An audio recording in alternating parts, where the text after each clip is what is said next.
We're digging into rare criminal charges against the DCFS caseworker and supervisor who kept A.J. Freund with his parents despite repeated warning signs.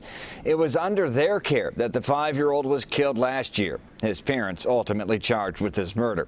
CBS 2 investigator McHenry joins us live. And Megan, one of those caseworkers still sits on the McHenry County Board. Right, Brad, tonight the chairman of the McHenry County Board is calling for the resignation of his fellow board member Carlos Acosta.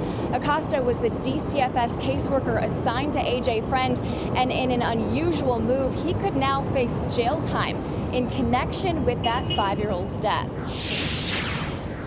It's been nearly a year and a half since A.J. Freund's body was found in a shallow grave, and he was left unhurt.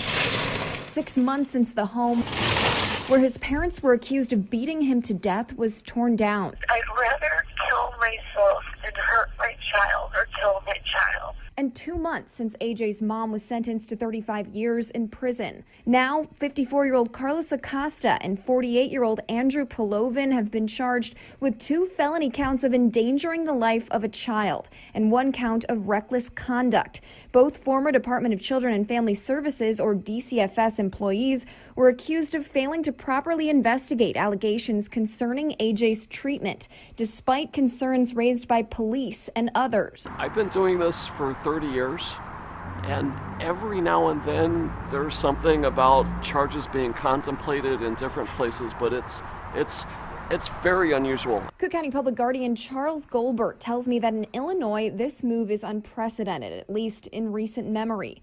Today, DCFS declined to comment on the charges. It sends a message to current caseworkers that you have to do your job. But Goldberg is still on the fence about whether or not it's good policy. And I worry, are we going to deter good people and smart people from entering child welfare if they know that if they make mistakes and something really bad happens, that they could go to jail? Acosta has declined several of our requests for an on-camera interview, and even while out on bond, he still sits on the McHenry County Board, where his term won't expire until 2022.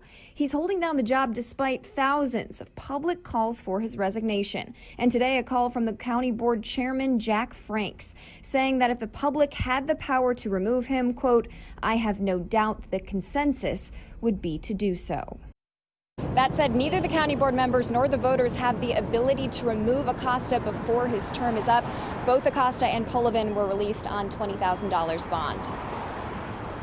Megan, what's the likelihood these criminal charges will actually stick? There doesn't seem to be a lot of precedent here.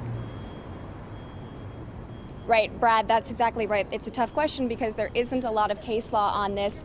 There is an instance in Los Angeles where caseworkers were charged in the torture death of an 8-year-old there, but those charges were later dropped on appeal. Reporting live, McHenry, CBS 2 investigators. Interesting. We will follow it. Serious charges. Megan, thank you.